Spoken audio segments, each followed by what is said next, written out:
একটি বিশাল বড় এবং ভয়ঙ্কর টিকটিকি একটি ছোট গ্রামের পাশের জঙ্গলে বাস করত। এই টিকটিকির আকার এতটাই বড় ছিল যে এটি ছোট ছোট পশুদেরও তার জালে আটকে ফেলত। গ্রামের লোকেরা এই টিকটিকিকে ভয় পেত, কারণ এটি একা একজন মানুষকেও খেয়ে ফেলতে পারত। তার আওয়াজ এতটাই ভয়ঙ্কর ছিল যে যখনই এটি গ্রামে আসত, লোকেরা তাদের ঘরে লুকিয়ে পড়ত।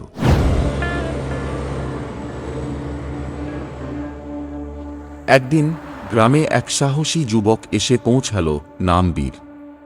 গ্রামের লোকেরা যখন টিকটিকিটার সম্পর্কে আলোচনা করছিল, ঠিক তখনই যুবকটি সেখানে পৌঁছায় এবং টিকটিকির সম্পর্কে সবটা জানতে পারে। সে টিকটিকির ভয়ঙ্করতা সম্পর্কে চিন্তা করে এবং তাকে ধরার সিদ্ধান্ত নেয়। সেই একই গ্রামে আরেকজন বদমাশ এবং লোভী লোক বাস করত, যে সব সময় অন্যদের সাথে ঝগড়া করত। তার নাম ছিল রমেশ। রমেশ বড় টিকটিকিটিকে শহরে বিক্রি করার পরিকল্পনা করছিল।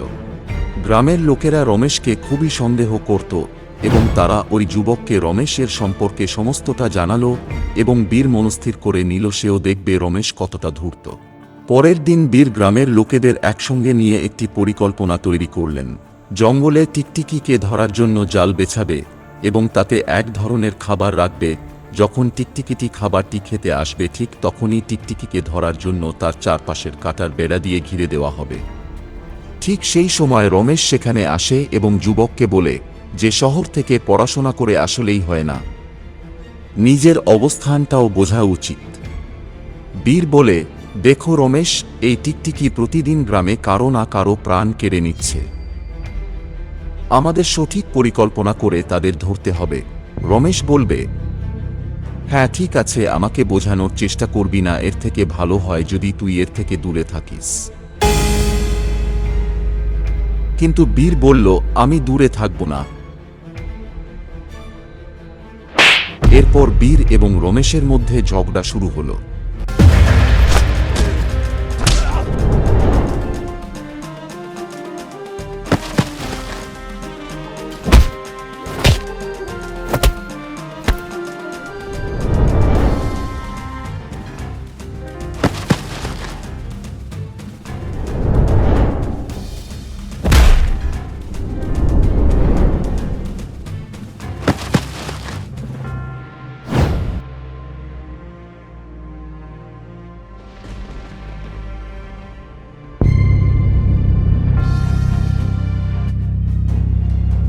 শেষে রমেশ মার খেয়ে জঙ্গলে পালিয়ে যায়। বীরও রমেশের পিছনে দৌড়ায় এবং গ্রামের সমস্ত লোকেরা তার পিছন পিছন যেতে লাগে। ঠিক সেই সময়ই বড় টিকটিকিটা সামনে থেকে আসে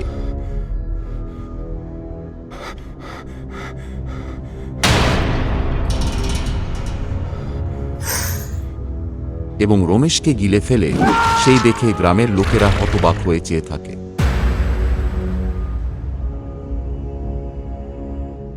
বীর গ্রামের একটি ছেলেকে বলল, তুমি দ্রুত যাও, জিনিসগুলো নিয়ে আসো। আমি এই টিকটিকিকে জঙ্গলের গভীরে নিয়ে যাব এবং তুমি ফিরে আসলে তোমাকে প্ল্যানের পুরোটা বুঝিয়ে দেব কি করতে হবে। যাও যাও, শীঘ্র যাও।